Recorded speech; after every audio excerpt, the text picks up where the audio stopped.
Hi everyone, I'm your host, Ella Glasgow, director and head voice coach at Sing Out Loud Studios, where I specialize in vocal performance. So, if you're looking for voice lessons, singing lessons, or performance lessons, Sing Out Loud Studios is the place to do it. You can find out more about the studio on the website at www.singoutloudstudios.com. Go ahead, check it out, and send me an info request if you'd like. But welcome to Undercover Vocalist, the interviews, views. It's not the best title, but it's the one we've got at the moment, and I think it conveys the theme of this series. That is, to bring some light to people in entertainment who you may not have necessarily heard of, but they're making a good living somewhere on the performance side of the entertainment and music biz. Our secondary goal is to provide some much needed information and musical encouragement of sorts for young people, parents, or anyone really looking to get into the business. Last month I promised you a fun and insightful interview with a friend of mine, Tomlinson. We're trying this in a new format, so let me know in the comments what you think of the interview and the new format. Or you can reach out to me on the studio fan page. Look for Sing Out Loud Studios Orlando. Here we go. So, without further ado, today I'm with Tomlinson, a.k.a. Image Shane, a.k.a. leader and manager of Orlando's hottest party band, Frequency Band. Hey, Shane. Hey, what's going on? How are you? I am well. How are you? What are you up to today? I'm doing good. I'm actually in the middle of just, prepping some things. I'm going to the Janet Jackson concert tonight, so I'm just doing a little bit of prep here. Well, of course, you got to get ready for Janet, right? Of course. I love her. Where are you sitting? I'm on the floor, actually. I'm about just a few rows back, so hopefully I'll feel the sweat. Oh, my gosh. I hope you're getting video of that tonight, because it's going to be awesome. That is going to be awesome. Yeah, I'm so excited. Gosh. She's been such a great person to look up to. A lot of people look up to Michael, and I mean, not to discredit because he is the king of pop. But for me personally, I've always liked her more than I liked Michael. So I followed her career just a little bit more than I followed Michael's. Yeah, what about her career has inspired you? More so the fact that, you're having to come from this family that's known for something, that's known where people have been successful prior to you. And so here you are, and you're basically having to create a name for yourself and to identify solely as an entertainer without being known as, oh, that's such and such sister, or that's such and such brother, or, that's such and such child, like she's been able to make avenues for herself and create her own demand and her own sound that's not reflective of anyone else. Well, me knowing who you are, that kind of helps me to understand you a little bit better, because you are definitely somebody who has made a name for himself wherever he's gone. Briefly, let's just talk a little bit about how we even got to know each other, because I know that you actually moved to Orlando from New York, right? Yeah, well, I was living in Atlanta at the time before I moved here for a few years. I was signed to So Def as an artist development contract. Okay. And, so I was living in Atlanta for a few years doing that, and, some things didn't work out, so then I just decided to opt out of my contract, and I moved to Orlando, where ultimately I thought that I was, I've always felt a connection to Orlando, so I knew that I was going to be here for some time. Right. Well, when I met you, I think that we were doing, was it the band that we did first together, and then we got into the show at Disney, or was it Disney and then the band? No, we definitely met through the band. And then, okay, that's right. Yeah. That's right. And I had heard of you, I think maybe a year or so before, from some other friends of mine, and I just hadn't had an opportunity to meet up with you. But I'm so glad that we got to meet up when we did. We had mutual friends. I do remember that, yeah. Yeah, we had some mutual friends. Now we have a lot of mutual friends. Right, exactly. We're all in the same pool now. We are all in the same pool. But back to that thing about Janet, you're a hustler, and you have definitely figured out a way to make a name for yourself and make yourself known in the industry here in the Southeast. How did you take that inspiration from Janet and make that happen for you? Well, the thing was just more so like I know that there were things that I was not willing to conform to. There were things that I wasn't willing to do that did not it did not fit into what I ideally wanted to do. You know what I'm saying? As far as an entertainer, vocalist, performer, whatever you have me in, I was not. There were certain things I wasn't willing to do. And I think that I identify more so with her because of the simple fact that, when she first came out, you know what I'm saying, everybody just tried to put her under this same sound, this same, bracket of musicians of the family that she came from. And it wasn't until probably the Control album that she came out with where she felt like she was in control. She wanted to have her own sound. She wanted to do things her way. You know what I'm saying? She didn't want to fit into another box that, the industry wanted to put her in. You know what I'm saying? So I feel like for me, you know what I'm saying, even though I've never reached that platform, you know what I'm saying, as of yet that, of success, for me as an entertainer and vocalist, I did not want to be limited or put in a box, you know what I'm saying, of things that I didn't necessarily wanted to do. I always wanted to be true to who I was. I think that as artists, we all have that itch to be outside of the box that the industry would like to put us into. I know that many times people have asked me, what box am I in? And I refuse to be in one. I think that is what unites us as artists. One of the things that unites us as artists is that none of us want to be in a box. Right. Definitely. We all just want to create. We want to create in the way that we feel to create as the moment hits us. And those moments change from time to time. They do. It changes in experience. It changes in what's going on in the world and how you respond to it. It changes in personal life experiences. Like a lot of stuff changes. Yeah, that is for sure. So how did you actually even get started in music? Well, my grandmother was a singer. Okay. She did, she wasn't like on a major platform or anything. My grandmother was, very church, that on the worship team, directed the choir.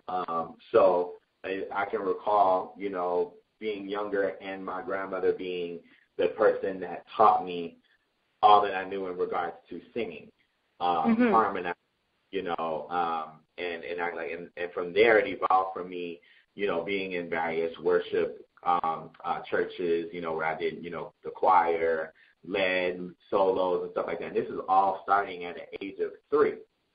Okay. So, wow. So from that, it kind of just grew, you know what I'm saying, into, wanting to learn more, you know what I'm saying, instead of, just being the person that knows how to sing, but somebody that knew the business, somebody that wanted to be in the business. Yeah. So of all the things that you have that you learned in that time with your grandmother, what was the one thing that caused you or helped you, do you think, to keep moving forward? Well, it was just more so like, at the end of the day, you have to be happy. And that was one thing my grandmother always wanted me to do. She always told me happiness is what separates success, you know what I'm saying, from the way that people deal with it. People can be successful, people could be significant. But my grandmother always told me that you have a gift that God gave you. There's people that have gifts and there's people that have talent. You have a gift that God gave you, and you have to be happy in your gift, and you have to always make sure that whenever you're performing and whenever you're operating in your gift, that your service, that your thank you is in how you perform and appreciate your gift. So that always has been my determination in wanting to do more and wanting to get further, and keep doing music, of the simple fact that it makes me happy, and realizing that it's not a talent. It's not just something that I picked up and said, oh, I can do this. It was something that was instilled in me as a child. Like, that was my destiny. That's amazing. you touched on success, and that's something that I'm sure that a lot of people would be interested in. How can you expound some more on how you actually define success for yourself? Because as was mentioned in the beginning of this segment, this is about artists who are successful in the field of music, but we're not necessarily known to everyone in the world, but we're making it. So how do you define that success for yourself? How do you know that you're successful? Well, for me, okay, here's the thing. I really don't necessarily believe too much in success. Like, I do believe in it, but I do believe more so living my life with significance. So I want to make sure that anything that I do, it means something. It means it, and it's not necessarily means something to me, but means something to whoever I'm trying to reach. Whoever is getting the message. You know what I'm saying? The message could be in music. The message could be in the way that I live my life. The message could be in just a simple hello, you know what I'm saying, to someone that I don't know. But I've always wanted to be that person where, you know what I'm saying, defining significance over success, because I never wanted to be, like, I remember hearing a pastor talking, and he was always saying that, there's a difference between this being successful and being significant. Successful people that pass away a lot of times don't have people at their funeral. But people that are significant, you always see, like, people at their funeral. You always see, that their legacy lives on based off of how they live their life and how they helped other people. You know what I'm saying? How their message got across to help other people, and it wasn't self-absorbing. So I always want to make sure that everything that I do, whether it's music or whether it's just daily life, that I live my life with significance, and that people can understand that through my music, through the way that I live my life, there is a message. You know what I'm saying? And that's, to me, if you can define that and be able to get that point, that's where your success is. I think that's a perfect definition, because so many times we're chasing after the fame and the fortune of it all. And not to say that the fortune of it all is not wanted, but when you can be significant in someone's life, that is definitely worth the reward. And those things, those monetary things, do follow. They really do. They really do. It may not be in the billions as some of the other artists who we see on TV are, but from what I see on your website and what I see you posting on Facebook, you're not sitting at home eating ramen noodles. No, I I think your bills are being paid and your belly is being filled. They are. And I'm thankful for that. But, it goes back to identifying the difference between success and significance. Like, some people that people that live their life for significance don't judge their success based off of their finances. Right. It can be significant based off of the minimal. You know what I'm saying? They can be happy and content because they're just happy doing what they love doing. And it may not be on a major platform, or even if it is, they're just happy that they're able to do what they love doing instead of being in a position where they're dreading waking up every single day. And I think that separates a lot of artists that are out now that are on major platforms.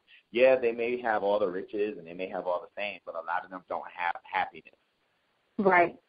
So how would you – I'm sorry, go ahead. No, I was just going to say, so that's where the difference comes in at. I just, again, it reverts back to what my grandmother always told me. You have a gift to do something. When you're doing your gift and operating in what you're supposed to be doing, then you should be happy. And that's what I always wanted. Right. So if you were talking to a young person that really wanted to get into music and be a vocalist or be a performer somewhere, what would you say would be the number one thing that they needed to do to get started? I would say observe. That would be the first thing. Observe and do your research, because that's it will help you identify with who. It'll help you identify musically, but it'll help you also identify business-wise. Right. You know, like I said, there's a lot of people that I look up to. There's a lot of people that have mentored me from a distance that don't even know, you know what I'm saying? But it's because I've observed them. I've observed their journey. I've done my research, you know, and even though my journey is not like theirs, there are things and tools that I was able to pull from their journey that helped me apply to mine. Right. Right. What was one of those things that you've applied? Well, it would definitely be being set in stone. You know what I'm saying? Mm-hmm. Being set in stone and knowing who you are as an artist. That is the main thing. You being able to self-identify who you are as an artist. Because so many times, you know what I'm saying, people want to put you based off of what you look like or what your voice may sound like, how they may be able to market you, and they want to put you in what they think you should be in, and that may not be what you want. That may not be your art.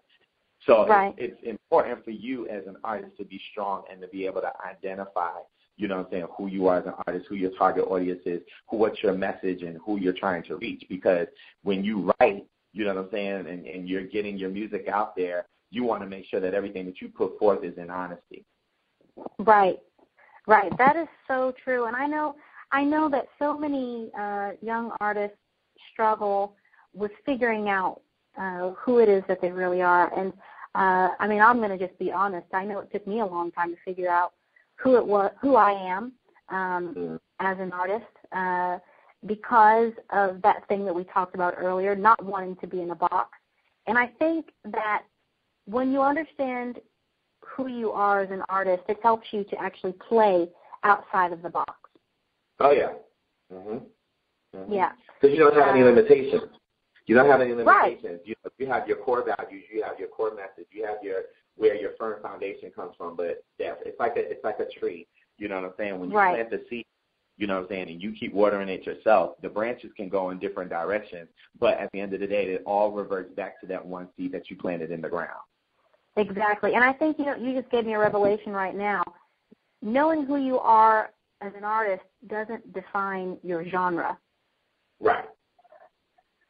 Right. I think that is something that is kind of confusing for people. When somebody says, who are you as an artist, I think most people are thinking, what genre are you singing? Are you pop? Are you rock? But that's not the thing that defines you. You have to know who you are, like you said, those core values.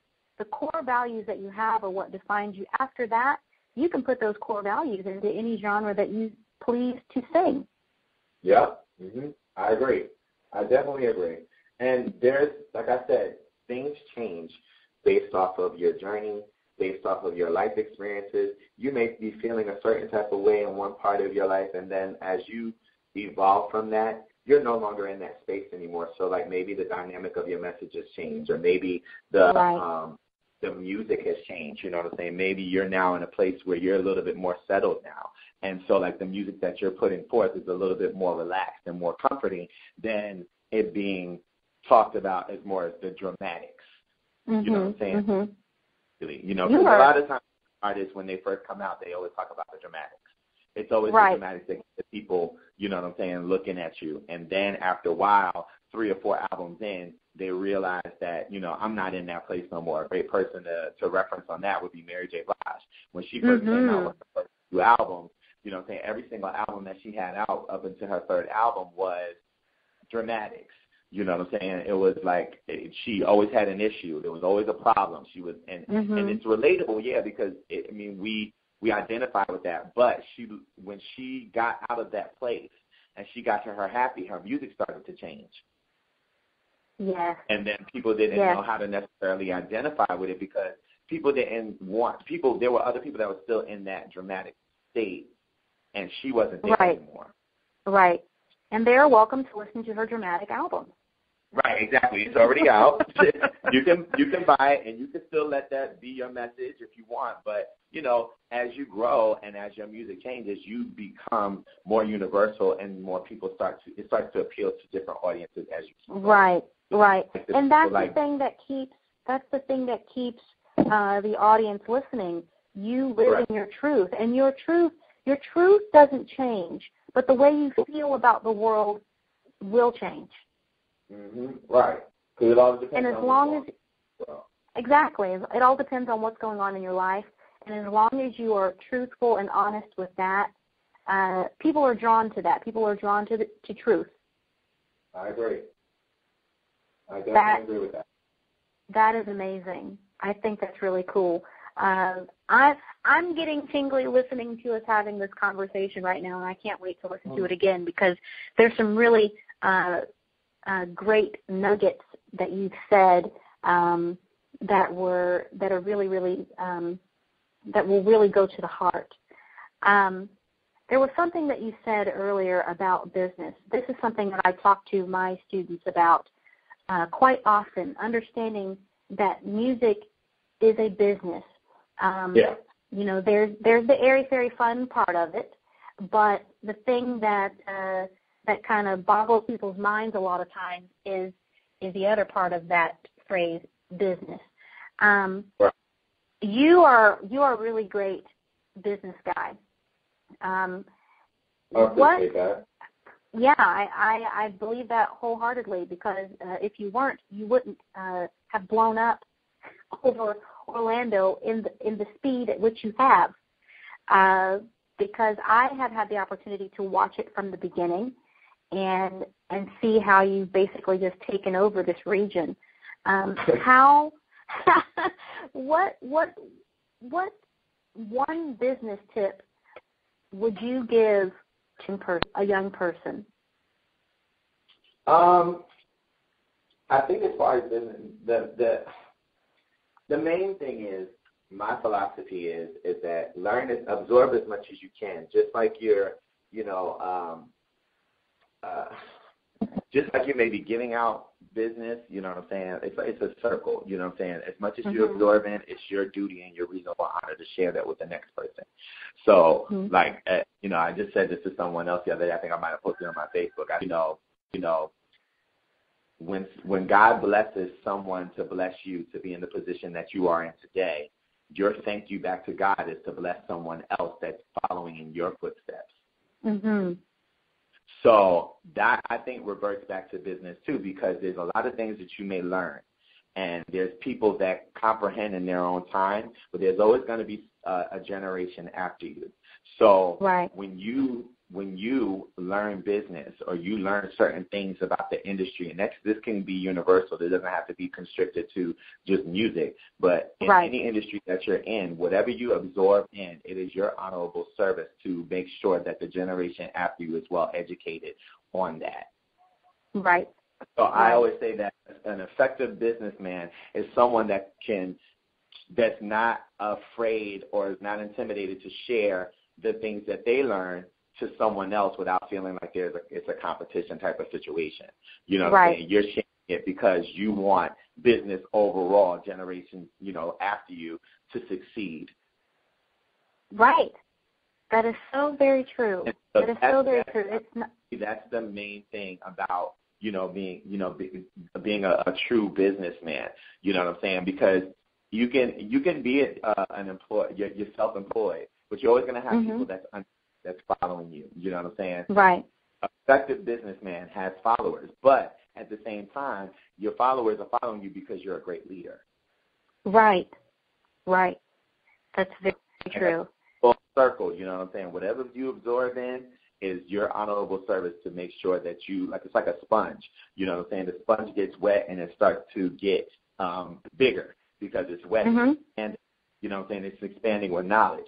What you are supposed to do is take that sponge and drench that water over the next generation so that their sponge can expand. Preach, Shane Tomlinson. Preach.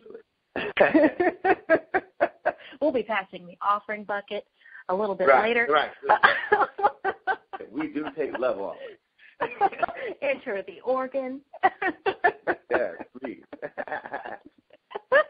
Oh my goodness gracious! This is some good stuff.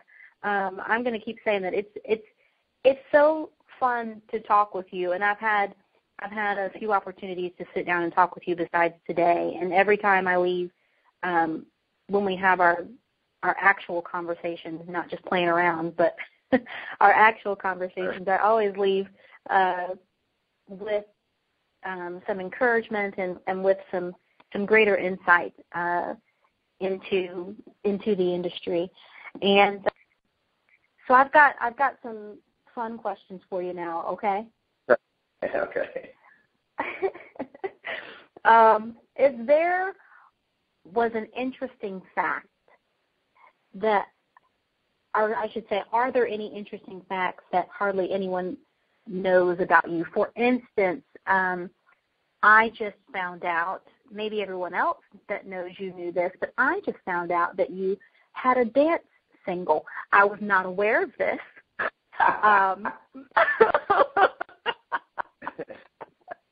Wow, you dug that one up. I've done my research. Oh my. It's on your YouTube page. You can go to YouTube.com/ImageShame, and you can find that same dance album and other videos. That's true. It's there. I had a good time with that. It was a colleague of mine, a friend of mine, that was working on some material, and he was like, "Yo, I have this dance record that I think you would sound great on," and I'm looking like, you know, that's not really. I'm not really the Ushers and the Chris Browns and stuff like that. I'd rather just stand there and just sing like John Legend or, croon and stuff. So when that came about, I was like, well, sure, why not? You know what I'm saying? Let's try it out. Don't let anybody be fooled. Hold on. Don't let anybody be by what you just said.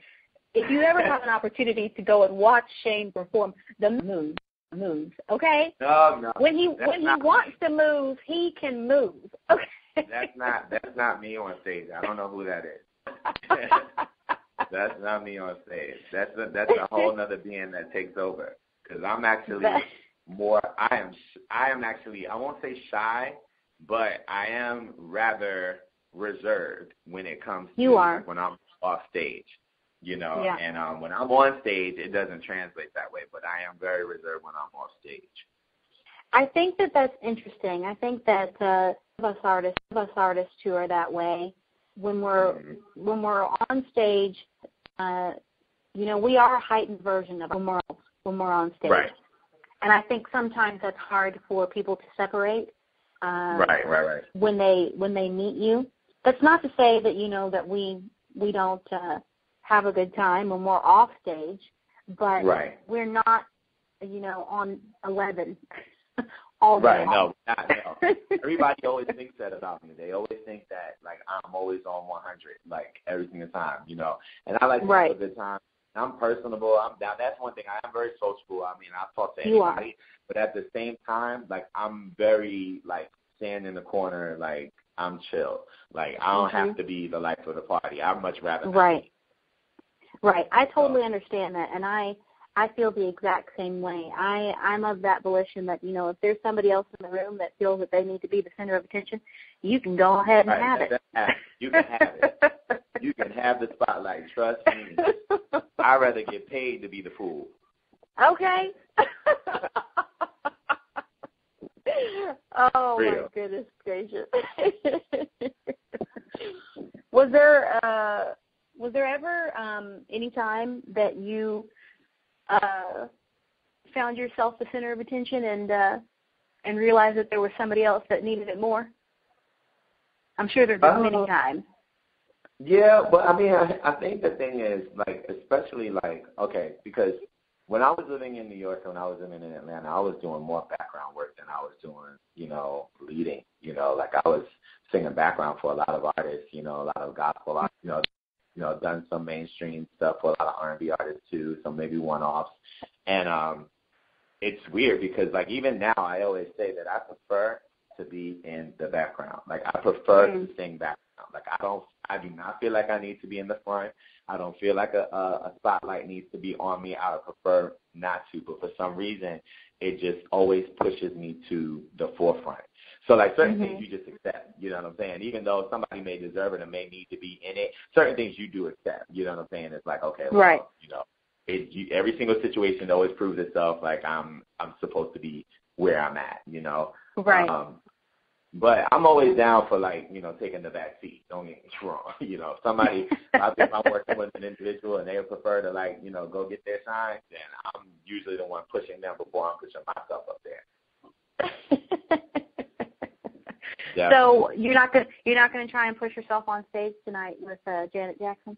No, that I am not, because I started thinking about all the people that's going to be there, and all of Orlando in the world is going to be at that concert. And I'm like, I don't want to make a fool out of myself and then be known now by this dude that basically jumped on stage during the Janet Jackson concert, lost his mind. They're like, wait a minute, isn't that Shane the singer?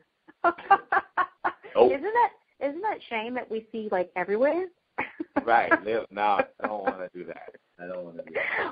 I think I told you that I did end up on stage. Yeah, you told me with Brian McKnight. I was in Nashville and went to a Brian McKnight concert with my voice coach at the time, and she'd gotten us tickets to go and see him at the Ryman Auditorium, and the tickets were free, so we didn't know where we were sitting. We ended up all being separated. But my tickets happened to be 3 rows from the front, and her tickets were in the balcony. Oh, wow. So mid concert, he, you know, throws out some roses or something, and one lady catches it, and then whoever caught the rose, unbeknownst to all of us, was the one person that was going to go on stage. And so she didn't want to go on stage.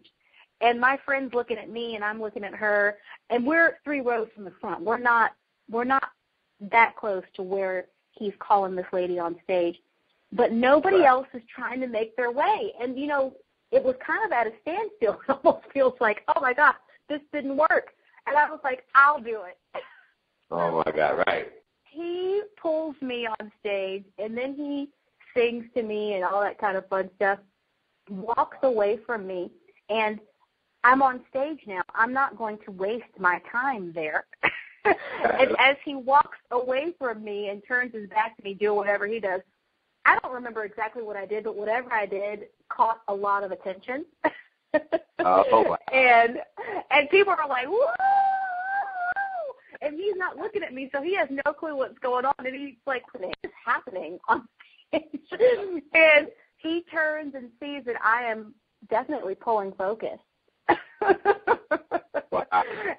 At the end of the concert, or after all of that happens, I get to go backstage with him for a brief second because he has some kind of chair that goes down under the stage, and I go with him. And he leaves me because it's still the middle of the show, and I go back to my seat. They usher me back to my seat. And after the concert, there were several people that asked me, they're like, was that planned? Right. There's no way that it wasn't planned. It was so perfect. And, you know, whatever dance moves I was doing, who knows what I was doing? I don't even remember. But I was like, I promise you that was not planned. But I am a performer, and I'm not going to make it look really bad on stage. Hello. Right. You know how to turn it up. That's awesome. That is awesome. I've never had that experience yet, to be able to be, you know, on stage. But, you know, hopefully one day. Pulled on stage with another artist, because you're on stage all the time. Well, yeah, but I'm like pulled on stage by someone, and I'm not. That hasn't happened to me. I don't know what would happen if I did. Who knows? I can't wait for the day to come. Well, yeah, me and you both. It could be tonight. Oh, well, you know, you never know. Well, hey, I've got another question for you. If you had a time machine and you could go back in time to the very start of your career, what would you tell the younger version of yourself to make the road a little bit smoother? Listen. Like that's a very important tool as an entertainer, because even though you may know who you are as an artist and you may be strong-minded as an individual, it's very imperative that you listen to people when they're out for your best interest, you know what I'm saying? Right. Or absorb in, you know what I'm saying, what people are, telling you that have experience in where you're trying to go. It's important for you to listen and be able. Now, certain things you do filter out. Certain things may not be applicable to your own situation, but it may be applicable to someone else. So just to have that information, you know what I'm saying, to be able to share it with someone else makes you more a valuable player. But I would definitely say for me, like if I had to go back and do this whole journey over again, it would be more so listen. Stop trying to do so much, you know what I'm saying, based off of what you think is right, you know what I'm saying, and what you think, how it should go, and actually just take the time to listen and observe what people are, what's going on around you, your surroundings, because you'll be able to know in those moments, you know what I'm saying, people that are for you and people that are against you. Right. So do you have, can you think of anything right now? I mean, does anything come to mind of a time where you didn't listen? I mean, that could be every day. Every day of my life. That could be every day. Come on. Not nothing that really necessarily sticks out in my mind, you know what I'm saying? There have been a lot of monumental moments in my career, you know what I'm saying, where certain things could have turned out a different way, you know what I'm saying, had I, been a little bit more of a easier, you know what I'm saying, listener. But I also believe that everything happens in the way that it's supposed to, That's true. And it's all a part of the journey, So I don't totally disregard. Like, I'm not one of those people where, like, if I could change anything about my life, what's the one thing I would change? You know what I'm saying? Like, I do believe that everything that I've been through is what's made me significant today. Yeah. All of the journey is significant, and every step that you've taken is what's gotten you to where you are right now. Mm-hmm. But you do have to take the steps to move forward. If you do not take the steps, you will stay stuck in the same place and continue to wonder. Yeah. And I think that's, and again, I think that from what I'm finding, that separates the people that have a talent to do music and people that have a gift to do music. I think that people that have a gift to do music, what comes along with that gift is the drive. Drive to do it, the drive to, embark on that journey. People that have a talent to do things, it's just a hobby for them. It's just, something that's not, they're not as passionate as the people that have the gift to do those things. When you have a undeniable gift that God has given you, then he makes provisions for you to do those things. Whereas opposed to somebody that just has a talent, to do it, that's like, anybody could take a class and learn how to play chopsticks on the piano. You know what I'm saying? But there might be someone that just has that gift, instead of playing chopstick, maybe playing, Mozart, you know what I'm saying, or something Bach, you know what I'm saying, at a young age. That's a gift. Right. So what would you say to a parent who has a child that they're now beginning to see that they are gifted with music, but they're afraid? They're afraid that their child is going to be a starving artist. What would you say to that parent to help encourage them? I would definitely say push them in that direction. Whatever their heart's content, push them in that direction, because the support, you know what I'm saying, being able to support them and love them, and like I'm not coming from like a stage mom, a stage dad type of situation, you know what I'm saying. You don't have to be as invested, you know what I'm saying, in your child's career as some people are. But I would definitely say if you see that your child has a passion for music or whatever his passion is, you help him nurture that. You help him get, get the tools that he or she needs to get to that next step. Whether it be putting them in a performing arts school, or whether it's giving them a vocal coach or an acting coach, whatever it may be, you help them nurture, you know what I'm saying? Because at a young age, they don't know, you know what I'm saying, what to do. And I think a lot of times parents, they want the best for their children, you know what I'm saying, but they don't realize that the best for their children is allowing their children to blossom in the gift that God has given them. Right. So you have to help, you know what I'm saying, your child, you know what I'm saying, embrace that gift and do whatever you need to do to support them. because you never want your child to go through life, thinking about what things could have been had they had the support of their family. Right. So that brings me to another question. One of my friends that I interviewed, Mary Frances Massey, I interviewed her not too long ago. She had also said something about support, and I thought at the time, so I'll ask you now, what would you say to those out there listening that may not have that supportive family? How can they find the support that they are definitely going to need to be an artist? Well, I would definitely say surround yourself with like-minded individuals. If people, if you could find some type of group or organization of people that are just as driven or may have the same, goal as you, tap into that, because that can be your alternate family, and that will be your alternate support as well. But that's what I would definitely do, if they don't necessarily have the support of their family like that, because, when you're talking about music, not everybody, it's not one of those careers that, parents are like, oh, my God, I want my child to be this and stuff like that. It's not that. Majority of the families are like, oh, please, that's wishful thinking. You know what I'm saying? You know how many people actually get a chance to embark in that journey, you're better off just going to college and being a doctor or a lawyer or whatever. Right. I would definitely just say, so if that's the type of parents that you have, not saying that it's wrong, because I think that they want the best for their child, but at the end of the day, you have to know what's best for you. You have to live your own truth. And then from that, you surround yourself with people that are like-minded like you, that can help uplift you and help encourage you, to do what it is that you're destined to do. Right. Exactly. Well, I have had such a great time speaking with you and learning more about you. Yeah. So I know that people are going to want to know where they can see more of you. If they've never seen you before, can you please tell them where they can find you? Definitely. All over. No, I'm actually, everywhere. I'm everywhere. I'm not constricted. But you can keep in contact with me, I'm on every single social media platform that you could think of.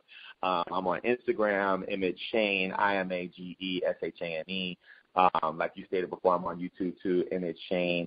I'm on Facebook, Image Shane. I have my own band, so if you're interested in seeing me perform, then you can tap into our website, which is www.frequencybandorlando.com, and then it'll show all the dates that I'm going to be performing with my band and where we'll be at. Hopefully I can see you out at one of those dates.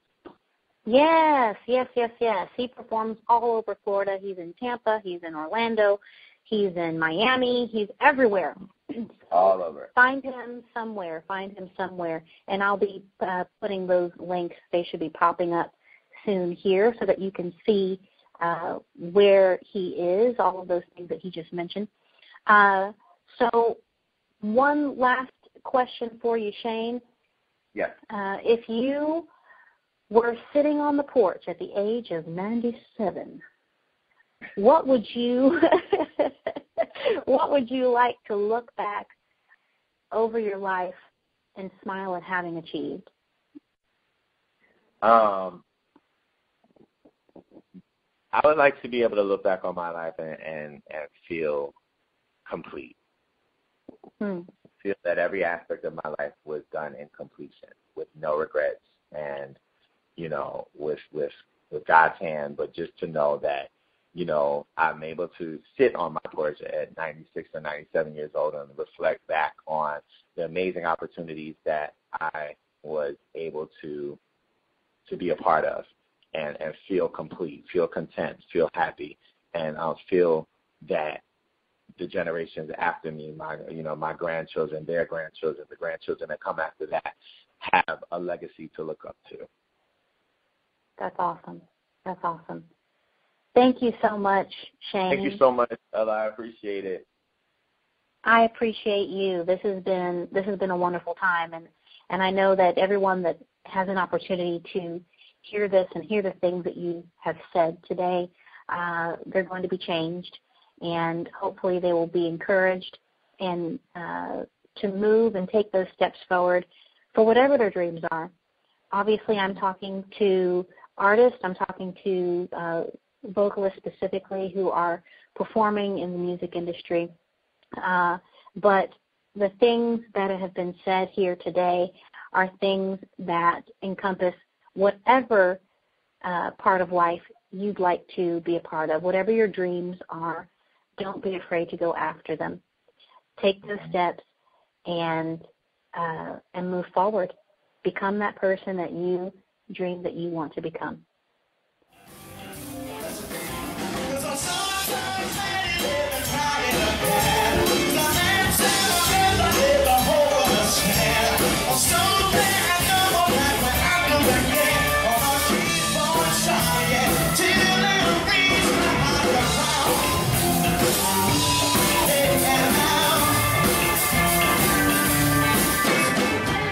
Okay, that was some hot stuff. I don't know about you, but I am feeling fired up and ready to go out there and do this thing.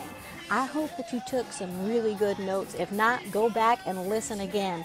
Thanks so much for joining me today. I hope that you heard something useful in what we talked about.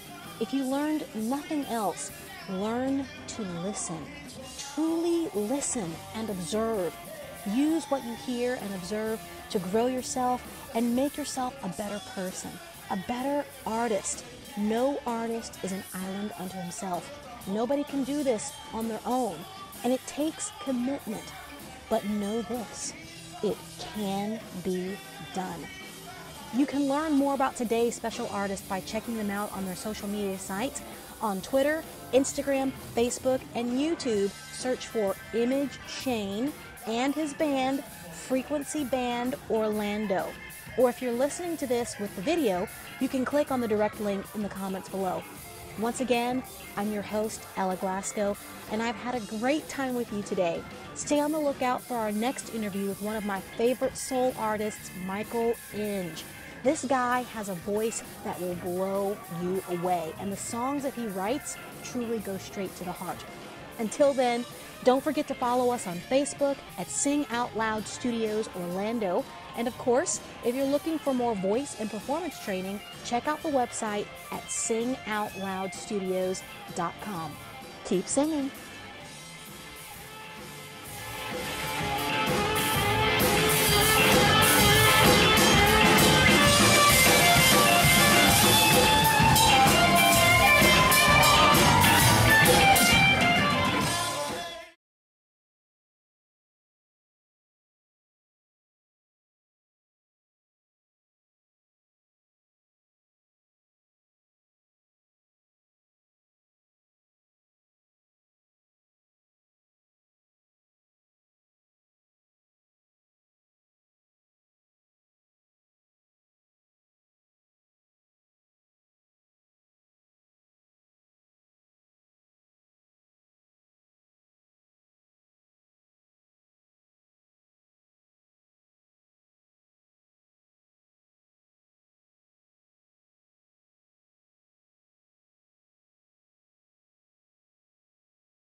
That was some great stuff. Thanks so much for joining me today.